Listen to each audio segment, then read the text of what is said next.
भारttimes.com में आपका स्वागत है। राजस्थान की सियासत और ख़ासतौर पर प्रदेश कांग्रेस में पिछले एक महीने से जारी शहमात का खेल अब खत्म होने वाला है।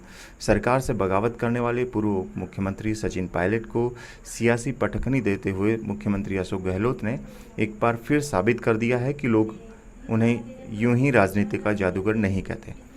राजस्थान के सियासी घटनाक्रम में ताज़ा हाल जो है उसके बारे में सूत्रों का कहना है कि अब तक बयानबाजी से पायलट पर हमला बोलने वाले गहलोत ने एक दिन पहले ऐसी चाल चली कि पायलट खेमे के सारे रास्ते बंद हो गए। मजबूरन पायलट को अपने समर्थक विधायकों की बाड़ेबंदी तोड़नी पड़ी और गांधी परिवार के दरवाज़ा खटखटाना पड़ा। सियासी गलियारों में अब यही चर्चे हैं कि आखिर गहलोत ने पायलट को चित कैसे किया, उनको पटखनी कैसे दी। बता दें कि मुख्यमंत्री अशोक गहलोत ने पायलट खेमे की बगावत के बाद पिछले एक महीने में कभी ऐसा नहीं जताया कि उनके सरकार को कोई खतरा है। वो हमेशा पूर्ण बहुमत का दावा करते रहे, यहाँ तक कि अपने बयानों में विधानसभा के सभी 200 सदस्यों के समर्थन की बात कहते रहे। उनका ये विश्वास हमेशा से विरोधी खेमे का मनोबल गिराने वाला ही साबित हुआ। जयपुर के फेयरमंट होटल की बात हो या जैसलमेर के सूर्यगढ़ पैलेस होटल की, गहलोत ने अपने खेमे के विधायकों को कहीं भी ढील नहीं दी। रक्षाबंधन से पहले जब विधायकों के परिजन जयपुर के फेयरमंट होटल में पहुंचने लगे तो उनसे दूरी बनाए रखने या फिर यूँ कहें सेंधमारी का खतरा टालने के लिए जैसलमेर का रुख किया।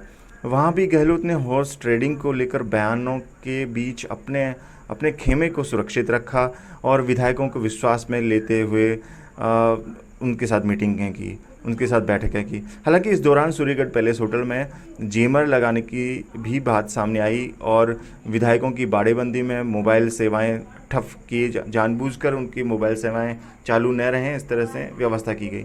कुल मिलाकर अपना विधायकों पर, अपने खेमे के विधायकों पर कड़ी नज़र और उन्हें रोके रखने की गहलोत ने हर संभव कोशिश करी। उधर बगावती खेमे को चित करने के लिए भी उन्होंने कोई कसर नहीं छोड़ी।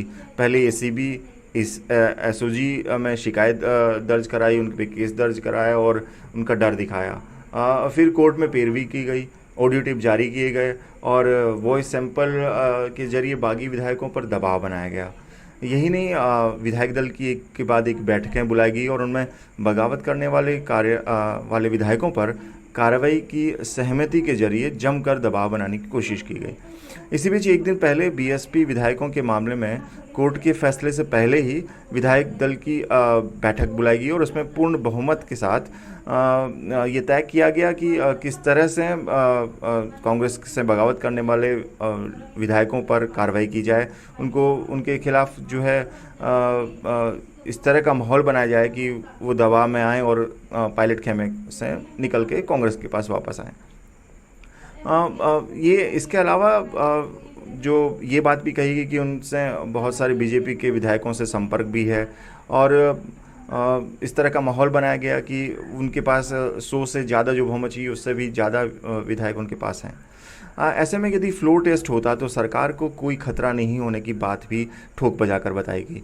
इन तमाम दावपेच के आगे सचिन पायलट और उनके खेमे में 18 विधायक जो हैं उनकी सारी रणनीति फेल हो गई। सचिन पायलट को मजबूरन गांधी परिवार से मिलने का समय मांगना पड़ा। सोमवार को उधर राहुल गांधी और प्रियंका गांधी से पायलट की मुलाकात हो रही थी और इधर बागी विधायक भंवरलाल शर्मा जयपुर पहुंच गए। शर्मा ने गिले शिकवे दूर करने के दावे के साथ मुख्यमंत्री अशोक गहलोत से मुलाकात करी और इस मुलाकात के बाद बताया गया कि वो नहीं, बाकी अन्य विधायक भी जल्द ही जयपुर लौटने वाले हैं। हालांकि पायलट की वापसी के पीछे कुछ शर्तों का भी जिक्र किया जा रहा है, लेकिन फिलहाल इनसे पर्दा नहीं उठा है। कुल मिलाकर ये कह सकते हैं कि राजस्थान में पिछले एक महीने से जारी सियासी उठापटक और वो तमाम कयास, पायलट के बाहर जाना, मुख्यमंत्री पद के लिए दावेदारी और कांग्रेस का विकट में फूट और सरकार गिरना, बीजेपी का मुख्यमंत्री के तौर पे सचिन पायलट के लिए नाम उठना, इन तमाम अटकलों पर अब विराम लग चुका है और संभव है कि कल यानी कि मंगलवार को विधानसभा सत्र से पहले ही ये क्लियर हो जाए कि राजस्थान विधानसभा के फ्लोर पे कोई टेस्ट नहीं होने वाला है और गहलोत सरकार अब ठोक बजा के कह सकती है कि वो स्थिर है और अगले 5 साल तक उनकी सरकार चलेगी।